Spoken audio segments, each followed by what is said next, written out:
बिस्मिल्लाहिर्रहमानिर्रहीम। अस्सलामुअलैकुम।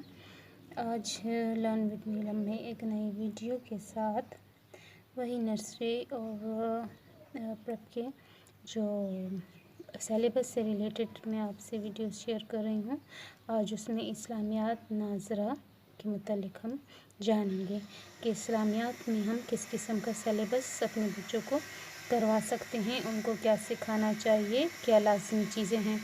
तो उसमें है ताऊस और तस्मिया, कलमा तैयबा, सूरह इखलास, सूरह कौसर। ये बहुत ही आसान और छोटी सूरतें हैं जो जल्दी हिफ्ज़ हो जाती हैं। और नाज़रा भी, पढ़ाई भी बच्चों के साथ इसकी की जाएगी और इनका उर्दू तर्जुमा भी याद करवाया जाएगा। ये है हिफ्ज़ और नाज़रा में। फिर सवाल जवाब की बारी आती है। सवाल जवाब में हम वो बेसिक क्वेश्चंस बच्चों के साथ याद करवाएंगे, जैसे हम कौन हैं। सवाल हम कौन हैं, जवाब हम मुसलमान हैं। सवाल नंबर 2, मुसलमान किसकी इबादत करते हैं। जवाब मुसलमान अल्लाह ताला की इबादत करते हैं।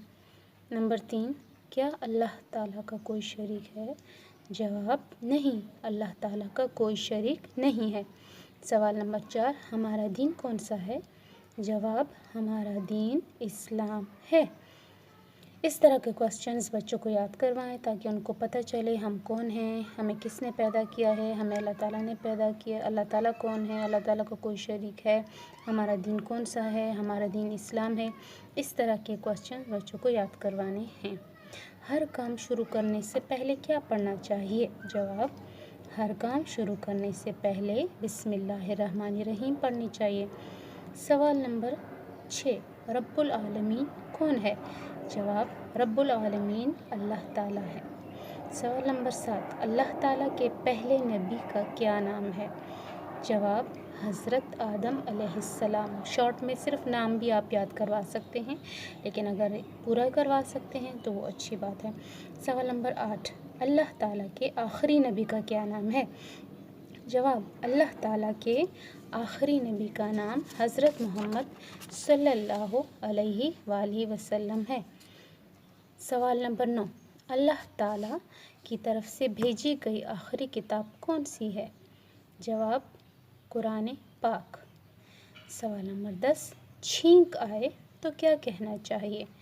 जवाब अल्हम्दुलिल्लाह कहना चाहिए। सवाल नंबर 11, हज़रत मोहम्मद सल्लल्लाहु अलैहि वसल्लम का नाम सुने तो क्या कहना चाहिए। जवाब सल्लल्लाहु अलैहि वसल्लम कहना चाहिए। इसी तरह के और बहुत आसान सवाल, जब कोई अच्छी चीज़ देखें तो क्या कहना चाहिए। माशाअल्लाह। खूबसूरत और अच्छी चीज़ देखकर माशाअल्लाह कहना चाहिए। अगर किसी काम का इरादा रखते हों तो फिर उसके लिए क्या कहना चाहिए। इंशाअल्लाह। मैं कल इंशाअल्लाह ये काम करूँगी, मैं कल ये काम करूँगी इंशाअल्लाह। तो इसी तरह के छोटे छोटे क्वेश्चंस आसान से बच्चों को याद करवाए जाएं और साथ साथ खाना खाने के बाद की दुआएं और वो डिटेल में इंशाअल्लाह मैं आप लोगों के साथ शेयर करूँगी अगली वीडियो में। वीडियो पसंद आए तो उसको लाइक एंड शेयर करें और हमारे इस चैनल को ज़रूर सब्सक्राइब कीजिएगा। खुश रहें, आबाद रहें और हमें भी अपनी दुआ में याद रखिए।